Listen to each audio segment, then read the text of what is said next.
So we're still on a hard road. This one comes in at 157. Okay, check this out. Key of D.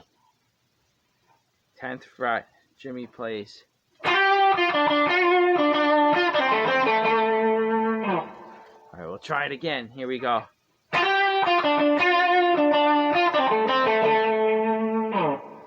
Alright, so what is that? Nothing new. Same minor pentatonic. I mentioned that in the last video. Basically, same moves that we learned before. We learned this one, right? And we learned this one, right?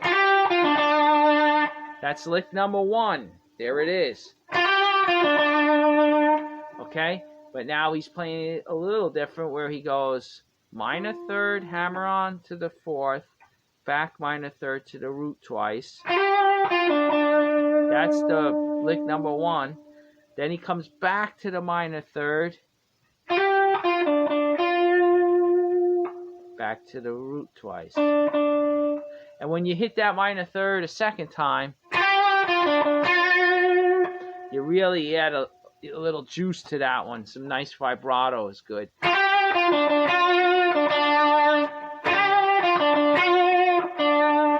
This is looking at the camera, I'm seeing it at an angle I never really saw before. My eyes are seeing it. It's like B.B. King's vibrato, right? What they call it, the hummingbird vibrato. I mean, but he had an amazing.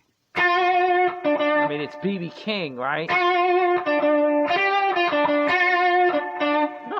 Stumbling. But okay, yeah. So to get back on track, B.B. King, right? The legend. Hummingbird vibrato. I think it was because his hand was so fast that you couldn't even see his fingers. Like a hummingbird moves so quick, right? Its wings. You couldn't see. You could only see this finger right here, the one on the note. But the other ones, I could see. Maybe the camera. The camera I have it's not picking up. It's blurring, right? Look.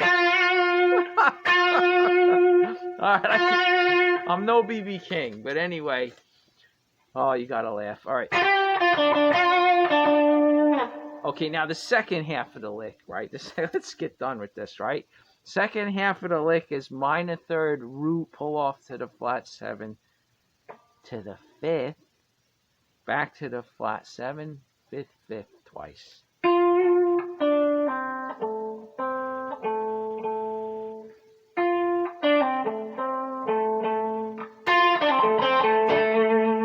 And that second 5th, the second one he hits, that's on the A string up at the 12th fret.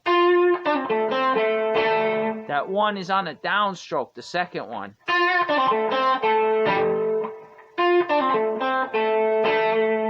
That's how I pick it anyway.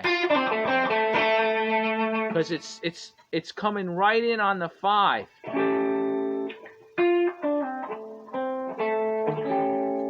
Okay? And that is the turnaround, which leads you back to the 1 chord. I'm sure you heard about the 1, the 4, the 5. Okay, well, and the turnaround. And that leads us to a little point I want to say.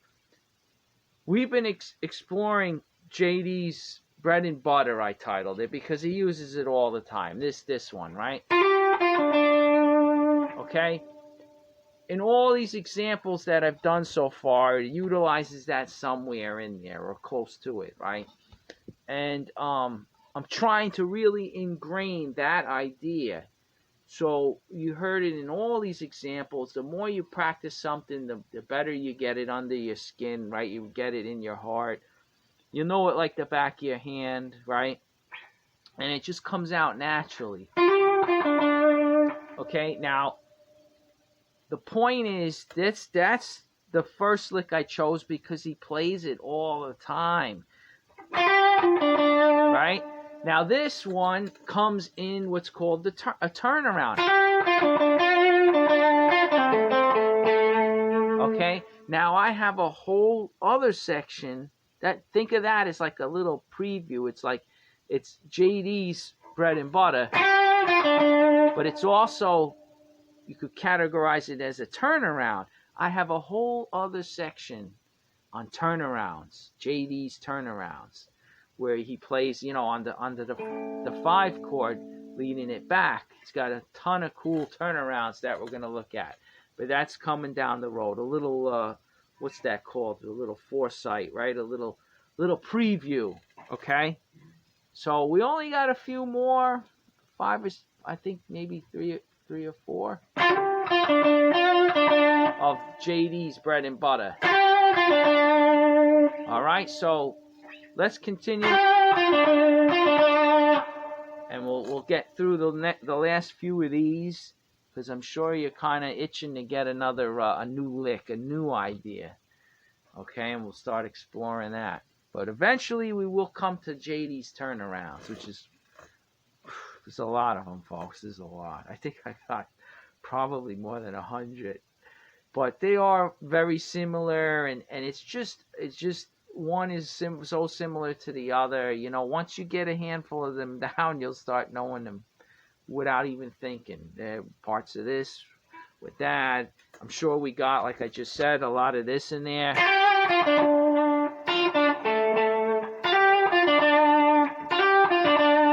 JD's bread and butter. All right.